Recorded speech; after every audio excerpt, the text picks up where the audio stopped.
what we're doing is, so I have, I'll show you. We are here in the podcast room and we are all set up. This is my red podcasting tea hat that I wear. I love it.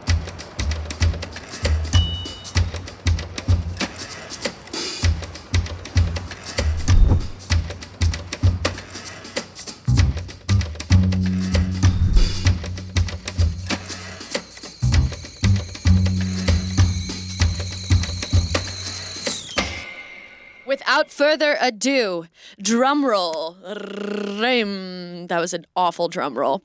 Good morning, everybody. Welcome to another episode of Tea with Abbie, where we talk about the tea, the truth of what it's like to be a first-time founder, a company here in the accelerator at Capital Factory, and a female founder.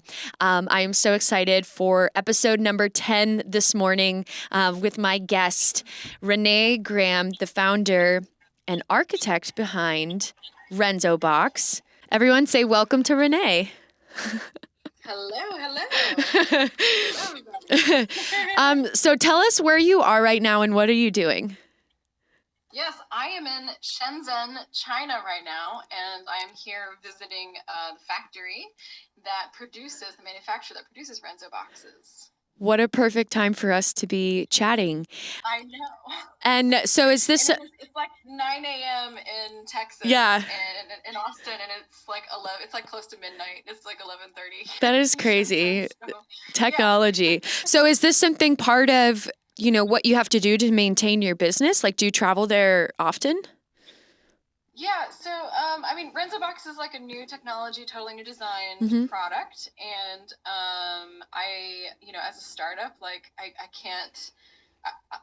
This is something that I designed and I created, and it's very important to me that the manufacturing process goes really smoothly and the quality control is there. Of course. And so for these first few rounds, it's really important for me to be here and be actively part of the process. So even for the first round, before we even got into production mode, I came here 5 times. Wow. And so this is maybe my 7th or 8th time in the last 2 years that I've been Wow. here. Yeah, I saw that. Congratulations, you're coming up on a second birthday, right, for the company? Yeah. So we launched last year, right around about 14 months ago or so, a little bit over a year ago, is when we launched the first round, and we, it kind of takes a while if you're manufacturing a physical product. So probably about a year prior to that was when we were in design and kind of the manufacturing design sort of mode, engineering mode, and that kind of stuff. Yeah. So it was about 8 to 10 months of pre-production before we actually launched. So, I see. And talk to me about the moment that you decided, or not decided, I guess, the moment that this idea hit you and what that felt like and, why you chose to pursue this idea. Yeah. So I think Renzoe Box came to me while I was sitting on a train. I was on my way. I was in grad school, actually, in architecture school in Houston at Rice. And I worked my way through school. This is a really important thing for me to say because I think some people just sort of think entrepreneurs, you just have this idea and you just go for it and you have all this money stashed away somewhere. No, not at all. Yeah. I just randomly had this idea when I was in grad school because I worked my way through school, didn't have much money at all. Rice is a very, very expensive program. And so I had this job at an architecture firm in downtown Houston. I leave class one day. I always carried with me my makeup bag. And, I'm on the train going to downtown Houston. And I'm putting on my makeup and I you know how you kind of dump out your makeup bag while you're putting on your makeup, you kind of I literally just did that in the bathroom here. Yeah. Yes, exactly. Yeah. I do this. It grosses me out, honestly, all the time. I'm always like, oh, I shouldn't put that there. Right. So I kind of dump my bag out on the seat next to me. And I'm putting on my makeup. My makeup products are sitting in the seat next to me, and the train kind of does this little like jolt, and all of my makeup products just like go like flying down the train car, and I'm going, oh my God, what the F am I doing? This is ridiculous. You know, I just spent like an all-nighter in the studio. I'd had no sleep whatsoever, and I'm just trying to get ready for work, and I feel like a total moron here, like running down the train car, like trying to like run after my eyeliner or whatever. And I'm sitting there thinking to myself, this is the most ridiculous thing. There has to be a better way for this. Mm-hmm. So I gather it all up. I sit back down. I put my makeup on. And the next thing I do is I pull out my sketchbook. And I'm looking at my makeup bag. I'm going, there's a better way for this. And the first thing, I sketch out the early concept for Renzoe Box, which is essentially a modular concept for makeup. Yeah. So, we all have gone through this thing where we like buy a palette, we buy products here and there from different brands, and we kind of have this sort of, collection of stuff. But in reality, the amount of stuff that we carry around, like think about the amount of packaging, right, or the amount of extra shades or whatever that you're carrying around in your makeup bag versus what you're actually putting on your face. Right. It doesn't align. Like that. You carry about... Yeah, I have I have 2 eyeshadow palettes in my makeup bag right now, and I only use one color off of each palette. So the other colors look fresh, and the one color I use is, totally used up. But I drag it around. Wow. So this is I see. This is what I'm looking at in my own makeup bag, and I'm going, this makes no sense. And so I came up with the concept for Renzoe Box. Wow. Yeah, it's like Lego pieces. You build it together, and you put it together the way you want it to. So I don't have to carry all that around anymore. That's brilliant. So you came up, so it hits you on the train, like all great entrepreneurs get ideas when a problem arises. What was it like to then take that sketch that you had made right there to, okay, now you're at your manufacturer almost 2 years later. So how long did it take to get it up and turn it into the thing? Okay. So I'm going to be real honest here. Mm-hmm. So, and this is going to age me a little bit. That time in grad school was a long time ago, actually.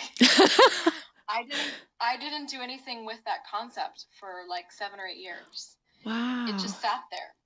Instead, I became an architect. Like, I didn't pursue it whatsoever. I began a practice. I designed buildings. Yes. And then one day I came in from a job site. It's like 100 degrees in Texas. I'm sweating. My face and makeup has like completely melted off. And I have a meeting to go to, and I go through the same process again of like dumping out my makeup bag, whatever. And that's when I finally decided that I'm going to pursue this. And I started doing these. I did like an early 3D model. Mm-hmm. This is something that's very like digital 3D model. Mm-hmm. This is something that's very easy for architects to do. This is sure. Part of what we do is like 3D models in the computer. Mm-hmm. And I did some 3D prints and that sort of thing. And then I ended up taking 2 interns. We went to BeautyCon in LA. Mm-hmm. I don't know if you know about BeautyCon. I'm kind of like, I'm aware of beauty cons in general, but I'm not the specific one. Okay, so BeautyCon is kind of like the Comic-Con of sure. the beauty world. Sure. Oh wow. So it's like it's just a crazy makeup artists, hair, products, craziness, influencers, the whole thing.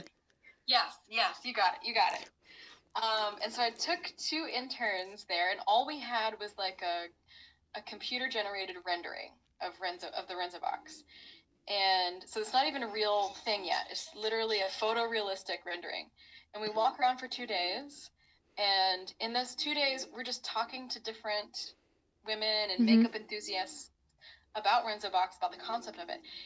And we pre-sold about a dozen of them, just with not even a real product. Wow. And so that's when I knew. I was like, okay. And just watching people's faces, like when they were like, holy cow, you're telling me I can get eyeshadow from Urban Decay and blush from NARS in the same palette. And they're like, everyone's mind was blown. Yeah, because yeah, I was like, okay, this is a thing. Yeah. Wow. So this idea, it does not exist. There's demand for it, and it just kind of hits the ground running from there. Wow, Yeah, that's yeah. amazing. So yeah, immediately after that, I tried to figure out manufacturing. So that I was like, okay, this is the thing. I gotta manufacture this. So are you still running your architecture firm as well? So I still have a couple of smaller projects, but it's not a full-time thing now. Now it's like architecture's my side gig. Wow, that's Which is such a crazy. strange thing for me to say. Yeah. I understand what that feels like because up until this point, I've supplemented my acting career, which is what I was doing before we started a company, which I still do, with fitness, group fitness instruction. And I'm leaving that job on the 30th of this month, actually, because it's time after 7 years of having, this side gig that's great. It kept me in shape and connected to the community. And I learned this unbelievable skill. I've taught classes to like 300 people. But yeah, it's time that, that's kind of blended sense. Our baby is no longer just a concept, but it's like a living and breathing thing that can support us. Wow, that's crazy. And then what was the decision to come into the accelerator and be a part of this program here at Capital Factory? Yeah, I mean, I think Capital Factory kind of has a reputation in and of itself in Austin. Austin is very entrepreneurial friendly. Oh, yeah. I think when it comes to places in Texas, if you're going to grow and raise a business, for me, I actually thought I was going to move to LA or New York because the beauty industry in general in the United States is LA, New York. But my company is actually both hardware, like beauty is a physical product. So when I say hardware, I mean a physical product, but it's also software. And so the two things together, when I was trying to figure out like, how am I going to build this company on either coasts, would have been tremendously expensive. Of course. To the point that it would have been impossible to it would have been prohibitive as a startup to even get it off the ground. Sure. And Texas is actually hardware friendly, and Austin is very software friendly. Very. Austin is, Silicon Hills sort of thing. Yes. Right? So it just made a ton of sense. And I went to UT for undergrad. Okay. It's a place that I've always really loved. And Capital Factory has really been supportive of a lot of sort of unique and interesting ideas, it seems like, to me. And I thought, like, this is a community that feels like it would be good to grow Renzoe Box. So yeah, absolutely. I couldn't agree more. After our pitch day, the thought of having to go home and just keep the grind up, going from the house to the coffee shop to this to that, trying to keep it going. I feel like we've accelerated simply because we get to be in this environment every day and have access to the podcast room. It's been amazing. Well, I love your beauty meets brain slogan. I'm so curious, where does the word Renzoe come from? Okay, so Renzoe is actually completely made up. Really? Yeah, it is. It's a complete, I completely made it up. So I'll tell you this. It started from, I wanted the logo to be a 9-square grid. So if you look at the logo, it's RENZOEBOX. So 3, 3, 3, right? 3 letters. And it started as, so I knew I wanted to be a 9-square grid, but I didn't know what it was going to be. And so it was going to be something box. Yeah. I know this is a box. I'm making a box, right? And I started putting together syllables, just 3-letter syllables. And I came across Renzoe pretty early, and I actually threw it out because there's a very famous architect by the name of Renzo Piano, an Italian architect who's done some wonderful things throughout Texas, actually. And I thought, maybe that's a little bit cheesy. I don't know. But I came back to it because, for one, it kind of sounds like, well, one, nobody who, people who aren't architects don't really know who Renzo Piano is. One. So I was like, all right, forget about that part. But the second was, I liked it. It kind of sounds like a bento box, like a Japanese bento box. Yes. And if you think about it, Renzo Box kind of is like that. Yeah. And then if you look really closely at the logo, my name is Rene, right? So it's Rene. It's just spelled a kind of unique way. Normally Rene is spelled with 2 E's at the end, but mine just has 1 E.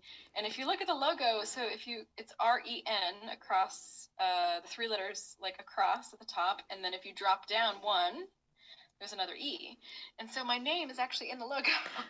That's amazing. Thought, that's sort of clever. I like it. Very clever. And then, yeah. And there's no other Renzo out there. And, I could get all the URLs and all the things. So that's where it came from. Wow. How did you get Rose McGowan to give you a testimonial? Oh, gosh. Okay.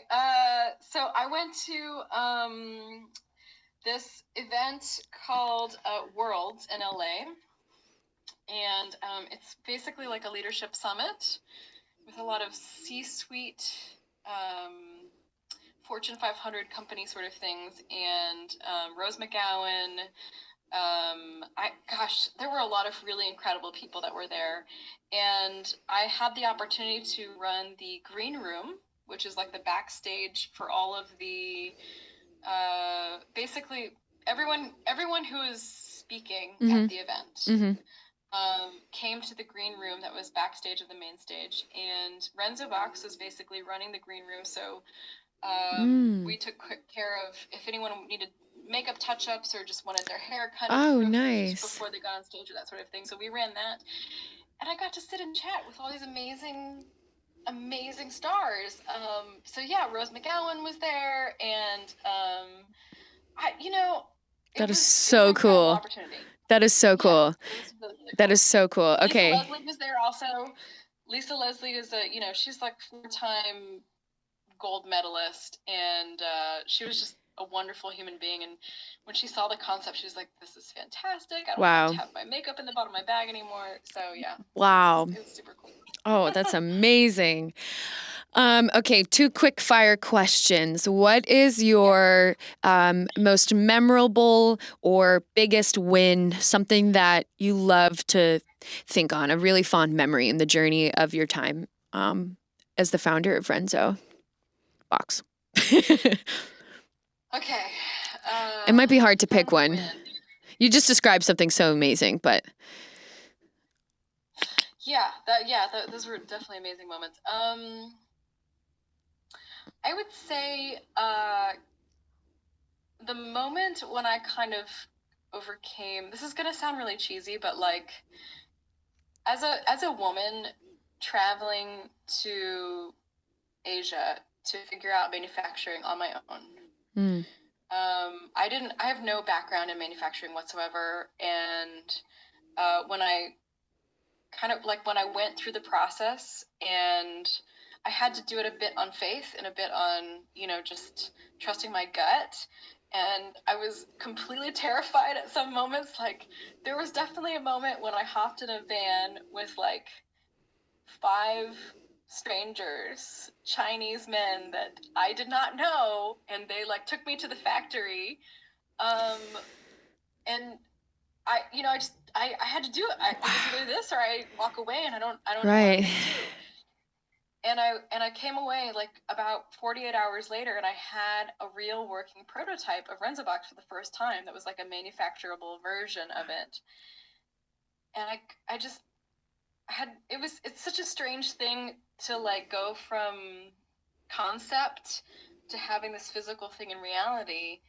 And knowing that you're like on the path, yes, on the right path to get there. Yes. That was this amazing moment for me. What a phenomenal. Because it was really like I'd crossed, the Pacific Ocean, literally, this other world. Yeah. Figured out this whole other system and that kind of thing. It takes the word journey and like literally that was a journey, and I'm sure you what it sounds like, not just physically, but mentally, what a change. So as you've the beauty industry is obviously dominated by women. However, you just spoke about manufacturing. Are you often navigating spaces as the only female in the room, or what's that been like in terms of being like, no, this is a real credible idea. There's demand for this and people want that. Have you experienced any pushback because you're a female founder? Yeah. Oh, absolutely. I bet. Yeah. So first, I'm just gonna go ahead and just disparage the rumor that beauty. You would think that beauty is mostly female, and while it is in terms of the user base, it is not at the top. Really? If you, yeah, absolutely. If you go look at like that the makes big sense. conglomerates, and historically, they're actually at the top levels. They're run by a lot of men, which is so bizarre. But no, actually, I've been in meetings all day today, all day yesterday, and they were all men, all of them except for me. And this is in the manufacturing process. And I pitched to a lot of different VCs and potential investors, and those are all men as well, for the most part.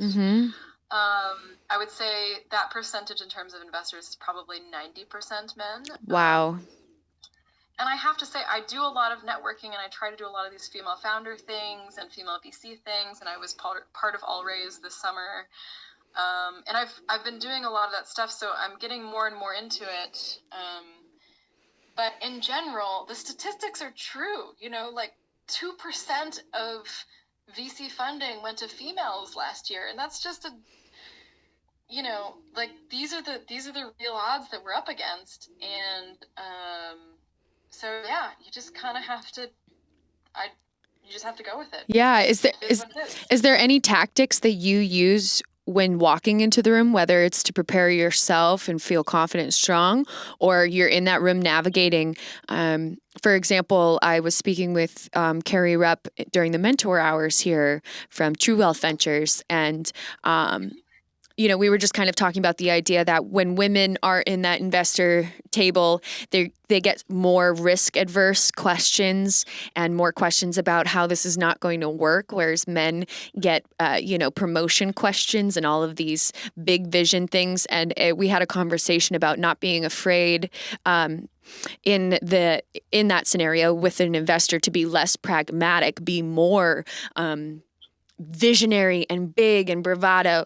So is there anything that you do when you find yourself in a conversation where you look out to a sea of people who don't look like you? Yeah. Okay. So there's a couple of responses to that question. The first one is that there's a mental state, I think, that you have to prepare for when you walk into the room every single time.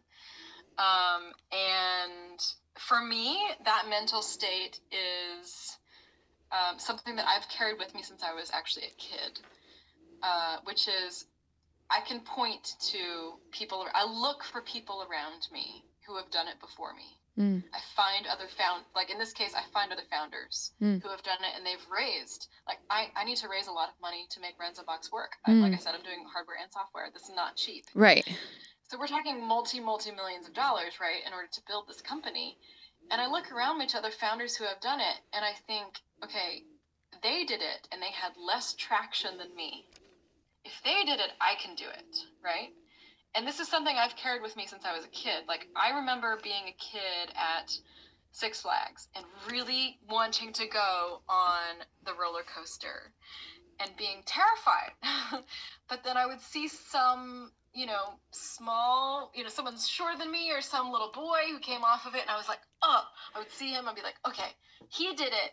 I can totally do it. That's great. That's my mental preparation before I get into the room, right? Like, my mental preparation before I even walk into the room is like, okay, I know that XYZ person has done it. If they've done it, I can fucking do this. So that's one thing. That's brilliant. The second thing is, you have to find empathy.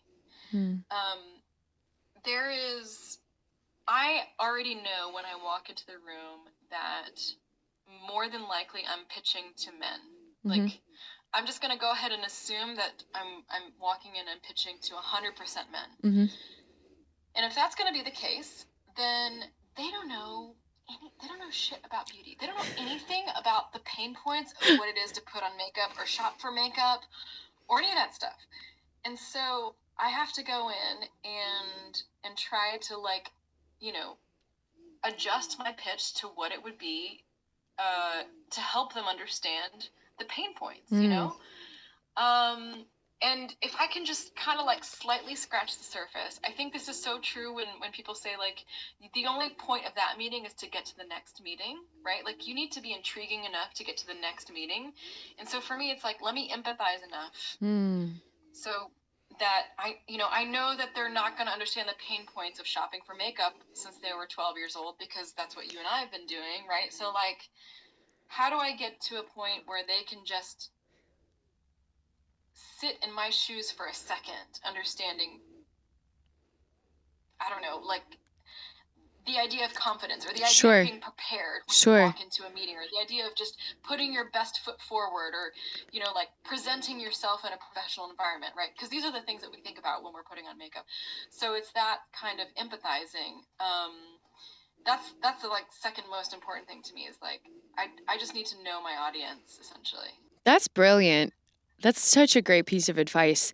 And you know, that kind of opens the floor up to get a little creative and not have to get stuck in pitching a specific way, but that you can sort of breathe and allow that room to dictate what the conversation's going to be like, and then while maintaining control, right? Not letting get overrun by who else is in the room.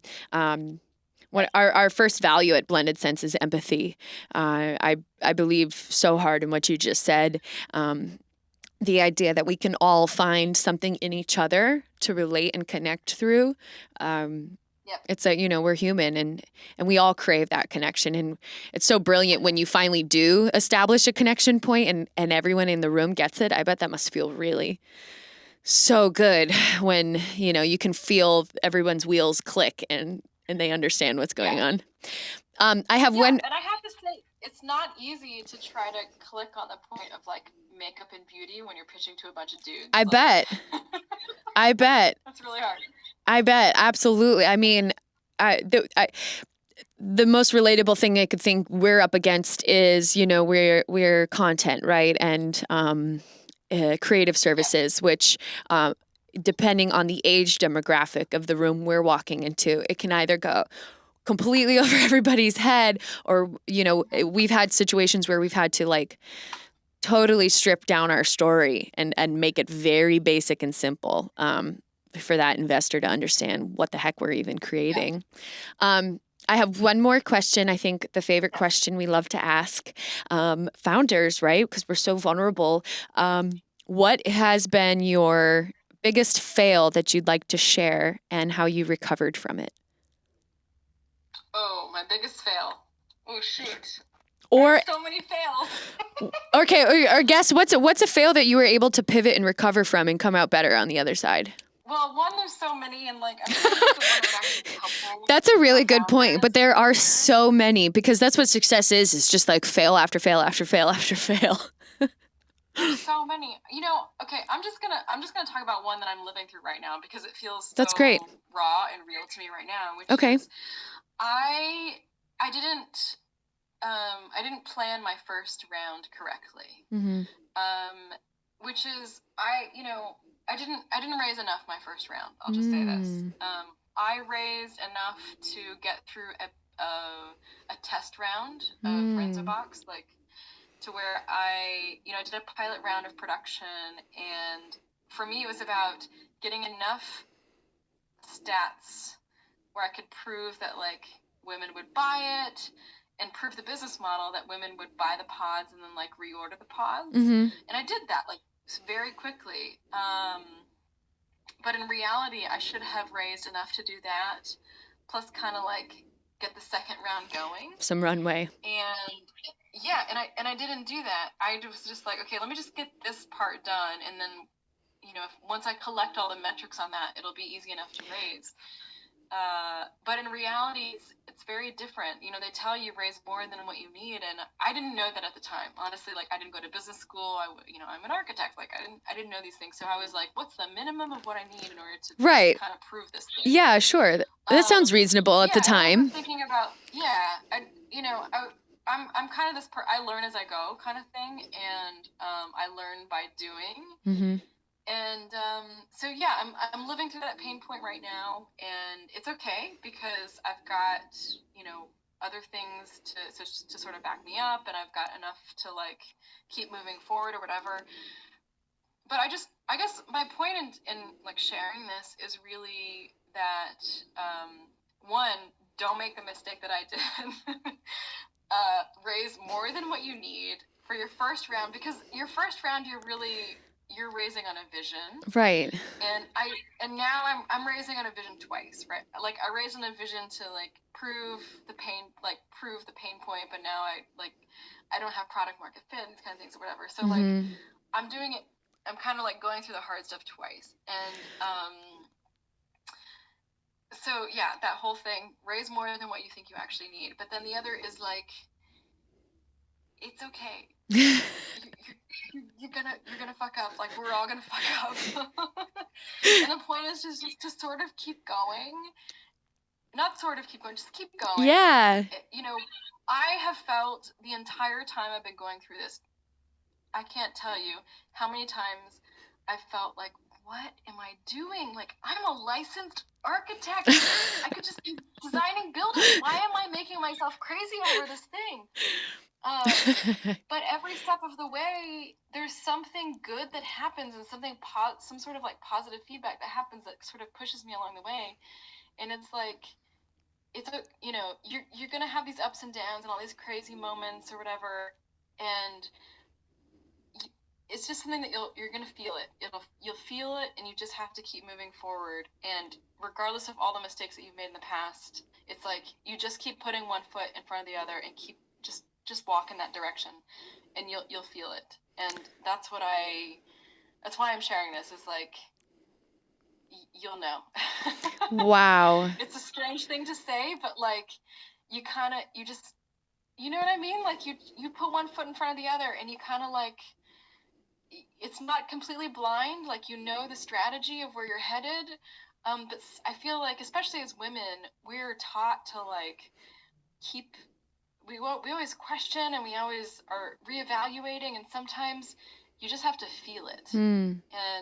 And you'll feel the energy of what's happening around you, and you feel the energy of like positive support around you, and you'll feel like things sort of progressing and moving in the right direction. And even though it might not be happening at the pace that you thought it was going to be happening, or you might not have strategized exactly perfectly or something, there's something that kind of like keeps pushing you in that direction, and you just can't give up on it. You just got to keep moving forward. Oh, that is so beautiful. I couldn't think of a better way to cap off this experience talking with you. And I'm so grateful for you taking time after this really exhausting long day, almost midnight. It is midnight over there. And then being so transparent with what you've experienced so far. Thank you so, so much. We like to finish the show with something I call a statement sip. And typically I have my guest look into the camera and say their thing and then take a sip of their tea. But you're not here. So I will do it for you. And I pulled something out of our conversation. And would you like to use this, or did you have a quote or a mantra or just something you like to say that you would want to share with us instead? Ooh, I want to know what you pulled out, but I mean, I do have something, but I want to know what you pulled out. I pulled out, if they did it, I can do it. There you go. That's great. Okay. So I'm going to look to the camera, and for our audience, our statement sip today with Renee is, if they did it, I can do it.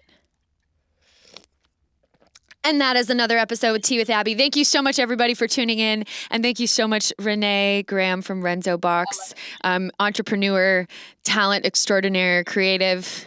I hope to see you around Capital Factory soon. Yes. Awesome. Well, get some sleep tonight, and good luck with the rest of your travels. I hope it goes really well. Thanks so much for watching Tea with Abbie. Be sure to click subscribe and smack that like button so you can stay tuned. Smack that like button. See that like button? Smack it. Thanks so much for watching an episode of Tea with Abbie. Be sure to click subscribe and smack that like button so you can stay tuned with new episodes all year long. And if you want to learn more about Blended Sense, visit us at our website, www.blendedsense.com, or follow us on social at Blended Sense or at blendedsense.io. See you next week.